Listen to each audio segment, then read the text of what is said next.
A mí me pesa el corazón cada vez que tenemos que hacer esto.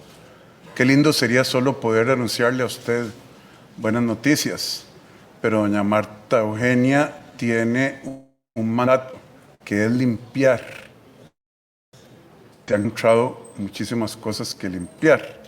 Entonces, doña Marta Eugenia, cuéntele al pueblo de Costa Rica las últimas 2 denuncias penales que nos vemos obligados a poner contra funcionarios y exfuncionarios de nuestra amadísima Caja Costarricense de Seguro Social. Muchas gracias, señor presidente. Muy buenas tardes a todos los que nos acompañan. Básicamente, presidente, en relación al plan escudo, que es el primero que voy a comentar, realmente tenemos una honda preocupación porque este expediente, que es desde el año 2012, que está presentado en el Juzgado Penal y de Hacienda del Segundo Circuito Judicial de San José, la audiencia preliminar se celebró del 9 al 19 de enero del 2023, ya llevamos casi 4 meses y todavía no hay una resolución de parte del Juzgado Penal para determinar si este asunto se va a elevar a juicio. Eso nos obligó el pasado 9 de mayo a presentar una solicitud de pronto despacho de conformidad con el artículo 5º de la Ley Orgánica del Poder Judicial, pero realmente nos preocupa muchísimo este atraso que consideramos excesivo por los plazos que tiene a su cargo el Poder Judicial y porque este asunto realmente tiene una trascendencia enorme en la Caja Costarricense del Seguro Social, ya que las valoraciones periciales que ha hecho incluso el Poder Judicial establecen una afectación patrimonial a la seguridad social de nuestro país de alrededor de 217.000 millones de colones. Repita ese número, doña... ¿Para que duela, presidente? No, para que arda. Y repita qué fue lo que pasó. Un daño patrimonial, dijo. Un daño patrimonial. Los hechos acusados son de 217.000 millones de colones. ¿Y usted sabe qué hizo eso? ¿Cómo se causaron esos? Se alteraron, lo que está en investigación, ¿verdad? Justamente son elementos muy sensibles. Lo que se está investigando, lo que está denunciado por la Fiscalía, es la posible alteración de documentos actuariales y financieros, señalando que existía un escenario financiero positivo con el objeto de que fueran aprobados aumentos salariales, contratación de personal y eliminar el tope de pago de cesantía, que eso se hizo precisamente durante el periodo del año 2010-2011. Entonces, aumentos de sueldos, 11.000 contrataciones, eliminaciones de tope de cesantía, beneficios laborales en beneficios general. Laborales, y la estafa, de acuerdo a la denuncia, yo no soy juez, era que la caja estaba perfectamente bien financieramente y lo que la Fiscalía aceptó que tenía mérito es que no lo estaba. ¿No les suena una campanita que les recuerda ciertas cosas? A mí sí. Y aquí está la evidencia de que la irresponsabilidad de que quienes quieren hundir el barco para agarrar el timón o para seguir la fiesta. La caja está perfecta, gástese toda la plata en ese montón de proyectos, dense aumentos de sueldo. Perdón, doña Marta, porque mi trabajo es explicárselo a usted. Esta película y los alaridos correspondientes de algunos de la audiencia y sus amigos en los medios, ya la hemos visto muchas veces. No, no la hemos visto muchas veces. Aquí está a todo color y a frente de sus ojos. Y los tribunales esperando. Esperando.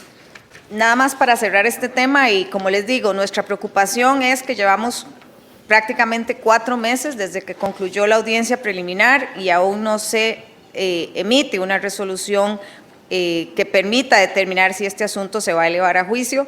Los delitos acusados por el Ministerio Público son influencia sobre la hacienda pública e incumplimiento de deberes. Ese sería, presidente, sobre todo porque es importante que los ciudadanos estén enterados de cómo avanzamos o retrasamos la solución de temas tan trascendentales, sobre todo en el caso donde la mayoría de las personas que están siendo acusadas aún laboran en la caja. Excepto que usted suspendió a Gerardo Picado, Gustavo El Picado. gerente financiero que está suspendido. Exactamente. Los demás están porque ya trabajando era- y otros retirados. y vean qué interesante, doña, esto no se hace a menudo, nunca se ha hecho en la caja. Doña Marta tuvo la valentía de decir, no pudimos cerrar los estados financieros, no salieron limpios, vamos a tener que suspender a este señor que de por sí es el principal, ¿cuál es la palabra correcta? ¿Indiciado? ¿Acusado? Es uno de los acusados en Es el este principal tema. acusado Uno de los principales. de este caso que le costó a usted presuntamente 217 mil millones de colones. Entonces, muchos todavía trabajan ahí y yo no sé si ellos estuvieron involucrados en el aumento de sueldo de la caja. Está bien, repartamos plata de la anterior administración y junta directiva. Continúe con el que sigue, doña. Sí, presidente. Este caso lo empiezo a analizar desde la presidencia ejecutiva a inicios de este año, donde recibo una denuncia de la Asociación Pro Hospital de Cartago, donde hacían varios señalamientos con relación a la forma en que se compró el terreno donde se pretende construir el tan deseado Hospital de Cartago. Básicamente, entre las denuncias que nos señalan estos ciudadanos comprometidos con la seguridad social, es que indican que dentro de los estudios técnicos no se verificaron ni la factibilidad vial, la capacidad de suelos, que los terrenos no tenían condiciones óptimas debido a encontrarse en una zona catalogada por la Comisión Nacional de Emergencias y Tributación Directa como sísmica destructiva, riesgo por inundaciones debido a la cantidad de ríos que atraviesan terrenos y riesgo por eventual ceniza. Pero otro aspecto, y tal vez el que más nos llamó la atención a nivel de la presidencia de la Caja, fue lo referente al uso de suelo, y por eso nos acompaña la ministra de Vivienda y referente del INBU, porque en este caso el uso de suelo, al estar ubicado en el Valle del Coris y catalogado por el Reglamento de Zona Industrial de la GAM como Zona Industrial 3, inicialmente no contaba con el visto bueno del INBU para poderse construir un hospital. Todos ustedes se imaginan que la construcción de un hospital debe llevarse a cabo, yo diría, que en el poblado donde se desarrolle en el lugar más seguro, porque debe ser el que permita ante una tragedia que sea el último eslabón para poder darle protección a las poblaciones a las que circunda la zona.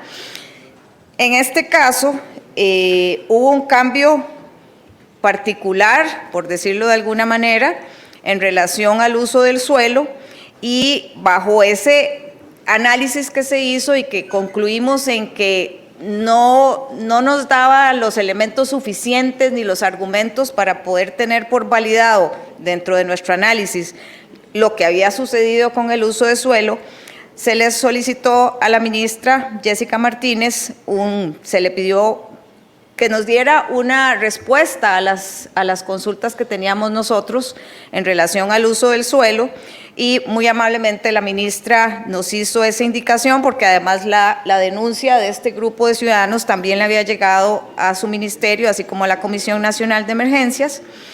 Y básicamente lo que nos señala el documento que emite el ministerio a cargo de doña Jessica es que efectivamente los criterios en cuanto al uso del suelo no se habían ajustado a los estándares establecidos en el momento en que se hacen los cambios precisamente en la municipalidad respectiva, y tampoco, y algo que resulta fundamental, no se consultó al Ministerio de Salud sobre la viabilidad para el cambio de uso de suelo.